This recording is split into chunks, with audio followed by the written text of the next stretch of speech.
თქვენი აზრით რატომ დაუშვეს თუნდაც პროპაგანდისტული არხების კამერები დღეს სასამართლო სხდომაზე? ვიცით რომ დანარჩენი ყველაფერი არის ჩარაზული და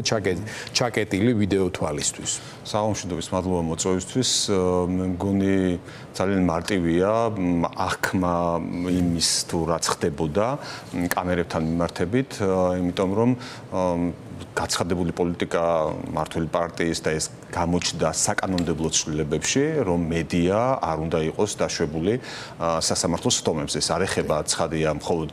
გიორგი ბაჩიაშვილის საქმეს, არამედ ეს არის ზოგადი პოლიტიკის ნაწილი და ეს არის ის ნორმატიული საფუძველი, რომელიც იქნა შექმნილი, ეს გამონაკლისი დღეს იქნა დაშვებული და ამავე კონტექსტში მნიშვნელოვანი არის ის, რომ 20 ივლისს დანიშნული იყო გიორგი ბაჩიაშვილის 20 ივლისს გვითხრეს, რომ 24 ივლისს გაიმართებოდა გიორგი ბაჩიაშვილის საქმის განხილვა სააპელაციო სასამართლოში, თუმცა რამდენიმე საათში დამიკავშირდა შემდგომ მოსამართლის თანაშემწე და მითხრა, რომ გარკვეული ტექნიკური მიზეზებიდან გამომდინარე ეს ხდომა გადაიდო გაურკვეველი ვადით, სავარაუდოდ იმის გამო და მე სოციალურ ქსელში დავწერე ამის შესახებ, რომ ამის უკან უნდა ყოფილიყო ის, რომ გიორგის ჯერ კიდევ ჰქონდა დაზიანებები, ემჩნეოდა, თავი შეხვეული ჰქონდა, ეტლით გადაადგილდებოდა, ასე შემდეგ და ასე შემდეგ. ნაკერები ამოსაღები ჰქონდა, ასე დიახ. და ელოდნენ მოკლედ აი იმ კამერები, რომ შემდგომ უკვე სავარაუდოდ უკვე შესაძლებელი გახდა მისი ფართო საზოგადოებისთვის ჩვენება და მხოლოდ ამ კონტექსტში შემიძლია მე შევაფასო ეს რაც დღეს იყო დაკავშირებული კამერებთან. ეს აღქმას იმ სიტუაციისას ძირეულად არ ცვლის, შეიძლება ერთჯერადი ვიზუალური ეფექტი თავიანთი, ასე ვთქვათ, პროპაგანდისტული კონტენტის მომხმარებლებისთვის გამოიყენეს, მაგრამ ის, რასაც აღწერს ბაჩიაშვილი დეტალურად, წუთების მიხედვით, საუბრის არა მარტო შინაარს, მოქმედებას და ასე შემდეგ, ადრე თუ გვიან გამოძიებისთვის უნდა გახდეს ხელმისაწვდომი, ამა დროს თუ არა, იმის შემდეგ თუ არ გაანადგურეს. მე ვიცი, რომ თქვენს მიმართეთ შესაბამისი მოთხოვნით სახალხო დამცველმა ვიცით საჯაროდ რომ მიმართვა და რამდენითაც ვიცით ეს ვიდეო მომხდარის ამსახველი ამ დაკვირვების კადრები ჯერჯერობით არც თქვენთვის არის ხელმისაწვდომი და არც სახალხო დამცველის აპარატს აქვს. რა დასკვნის გამოტანა შეიძლება აქედან ზოგადად და საერთოდ როგორ შეიძლება რომ მოხდეს ასე რომ გამოძიება წარმოებდეს და გამოძიების შემთხვევის ვიდეო დაკვირვების სრული სურათი არ იყოს გამოძიების მიერ ხელმისაწვდომი დაინტერესებული პირებისთვის. პირველ რიგში უნდა აღვნიშნოთ ის, რომ ჩვენ მივმართეთ პენტენციურ სამსახურს, სადაც გვაქვს მოთხოვნა დაყენებული იმის თაობაზე, რომ შენახვა მომხდარიყო ამ ჩანაწერების. მეორე როდესაც მივმართეთ პენტენციურმა სამსახურმა და მისმა ხელმძღვანელმა დიახ თუ ეს მოთხოვნა არ გაითვალისწინა და წაშალა პერსონალურად მას და ვინც არიან პასუხისმგებლები რა დაემუქრებად მაშინ როდესაც ქვეყანაში სამართალი რა შეიძლება იყოს ეს შეიძლება იყოს ძალიან მძიმე სამოხელეო დანაშაულამდე შეიძლება მივიდეთ ამიტომ ვაი დაახლოებით რა ემუქრება ნუ სასჯელით შეულებრივად რაც შეიძლება იყოს სამოხელეო დანაშაულისთვის განსაზღვრული შეიძლება ეს იყოს ან შეიძლება ვიფიქროთ იმაზე რომ საიტკენ მივყავს დათო ეს საუბარი რომ თუ ეს არის უკვე რატომ იმიტომ ეს ხო პირველი ამას მივცემთ უკვე კვალიფიკაციას როგორც წამებას, რაც და დანაშაულის დაფარვაც შეიძლება იყოს. ესეც შეიძლება იყოს, მაგრამ შეიძლება იყოს წამება, ეხლა პირადად არ მახსოვს კოდექსის რამდენი არის გათვალისწინებული, მაგრამ თუ თქვათ ჩვენ ვისაუბრებთ. აი რატო გეკითხებით? უბრალოდ ჩვენ გვახსოვს სხვა შემთხვევები, ხა გვარებს არ დავასახელებს, სხვადასხვა ეს რა ქვია,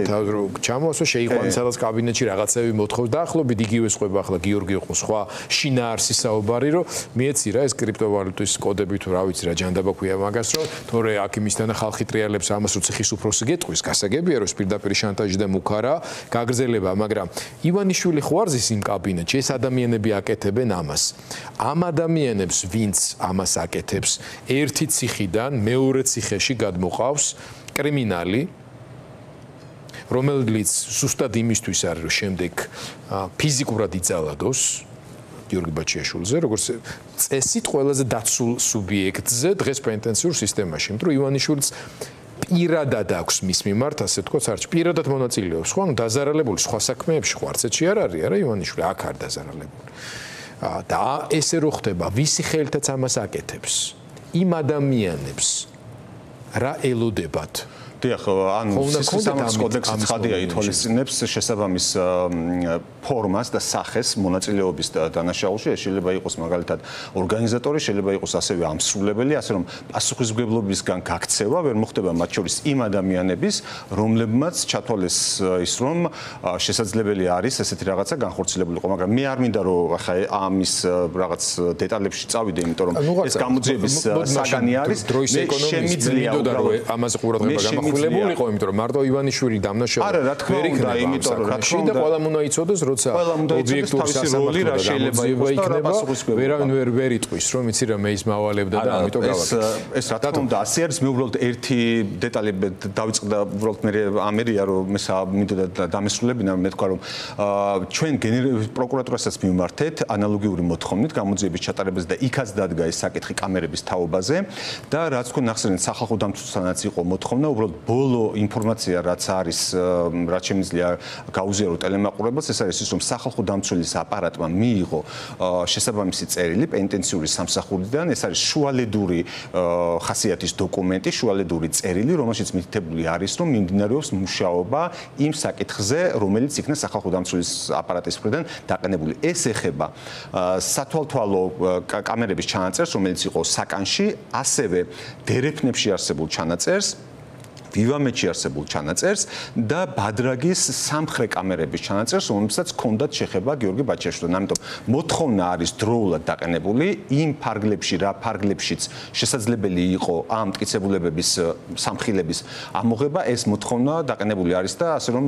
დროულად არის გაკეთებული, ასე რომ პასუხისმგებლობა მათ შორის შეიძლება არსებობდეს არა მხოლოდ იმ ადამიანების, ვინც დანაშაულში, თქვა, დაგეგმვაში, ასრულებაში ღებულობდა მონაწილეობას, არამედ ასევე თუ კი ადგილი ჰქონდა გარკვეული პირების მხრიდან სწორედ აი ამ სამხელების განადგურებას. დავარქოთ და ჩვენ სხვა შორის მოთხოვნა გვაქვს. კიდევ ერთი ესეთი ტექნიკური დეტალი მინდა გითხრათ, რომ ჩვენ ვიცით, რომ მათ შორის აი ღრმად ნაკბენიც ჰქონდა. და ამან ბევრი ვერსიები და ეჭვები გააჩინა და ვიცით, რომ სრულფასოვანი სამედიცინო შემოწმება ჩაუტარდა ამის შემდეგ თქვენი მოთხოვნით ოჯახის მოთხოვნითაც პასუხები ხო არ არის მოსული, იმიტომ რომ რაღაც დაავადებების გადადების მცდელობაზეც იყო ლაპარაკი და ამ ხრივ მასზე ზემოქმედების გარკვეული სამედიცინო დოკუმენტაცია დღეს იყო აღებული, მე ამის პასუხები არ მაქვს, ამიტომ ვერ გეტყვით, თუმცა რამდენადაც ვარ ინფორმირებული, გარკვეული პერიოდი არის ასევე საჭირო იმისათვის, რომ ანალიზები იქნეს გაკეთებული, იმისათვის, რომ სრულად გამოირიცხოს. თუმცა ამავდროულად ისიც უნდა აღინიშნოს ამავე კონტექსტში, რომ ვივამეთშიც მას ჩაუტარდა გარკვეული აცრები, იმიტომ რომ არსებობდა გარკვეული რისკი იმის, რომ გარკვეული დაავადებები შეიძლება გადასული ყოფილიყო სწორედ ესეთი გააზრებულო შედეგი. ეს ნაწილია მასზე შედეგად, იმიტომ რომ როგორც გიორგი ამბობს, აი ეს უბრალოდ ნაკბენიც არ იყო და მე ვიზუალურად მაქვს ნანახი, ეს სისხლამდე იყო ჩასული ეს ნაკბენი. ჩვენს გვაინტერესებს ეს და რაც დრო დაგვრჩა გამოვიყენოთ იმასთან დაკავშირებით, რაზეც დღესაც, მანამდეც, მაგრამ დღეს უფრო კონცენტრირებულად ისაუბრა გიორგი ბაჩიაშვილმა, მან ახსნა მოტივი. არა მარტო ფულთან დაკავშირებული თემა, არამედ ის რომ რაღაც ეტაპზე მან ის არ გაყვა იმ მოთხოვნებს, რომელიც ივანიშვილმა მას წაუყენა. მან ახსენა უკრაინაში ომის დაწყების შემდეგ შათერიშვილის წერილი, სადაც ფაქტობრივად ივანიშვილის და ამათი ხედვა იყო გადმოცემული და ყოფილა მოთხოვნა, რომ ხელმოწერა ამაზე უნდა ყოფილიყო თავად ბაჩიაშვილის და უკრაინასთან დაკავშირებით მის მიერ გამოხატული მხარდამჭერი პოზიციების გამო გამძაფრდა ის კონფლიქტი, რომელიც მივიდა ამ სიტუაციამდე. აი ეს ფულის თემა და ეს პოლიტიკური პოზიცია რამდენად არის ერთმანეთთან კავშირში და საქმის გამოძიების იქნება თუ სასამართლო პერსპექტივისთვის რა მნიშვნელობა აქვს? ძალიან დიდი მნიშვნელობა აქვს იმას თუ რა დგას ამ სისხლის სამართლის საქმის უკან. დღეს გიორგის გზავნილი ეს იყო, თუმცა ამის შესახებ მას პირველად არ გამოცხადებია, თუმცა დღესაც დაადასტურა სააპელაციო სასამართლოზე განხილვის დროს. სხვა შორის მას ჰქონდა სურვილი რომ დაკითხულიყო და პირველი ინსტანციის სასამართლოში საქმის განხილვის დროს, თუმცა მას ამის შესაძლებლობა არ მიეცა, ამიტომ დღეს იყო სწორედ ის ფორუმი, როდესაც მან შეძლო ასევე ამაზე ესაუბრო, თუმცა სააპელაციო საშუალებით ჩვენ ამაზე გვაქვს საუბარი. პირველი ურთიერთობის გაფუჭება, როგორც მან ახსენა, მასსა და ივანიშვილს შორის მოხდა მაშინ, როდესაც მის მიმართ განხორციელდა მოთხოვნა იმის თაობაზე, რომ კრედიტ სვისთან დაკავშირებული პრობლემის დროს მას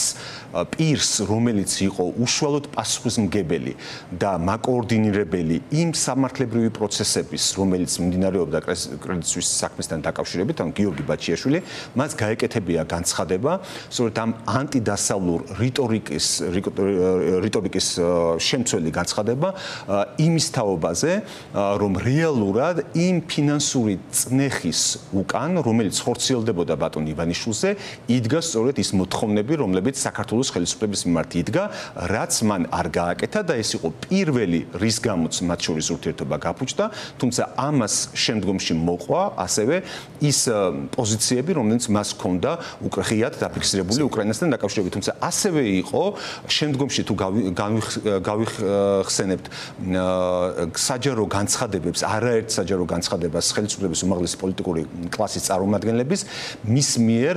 აქციების და აქციებით დაზარალებულ პირთა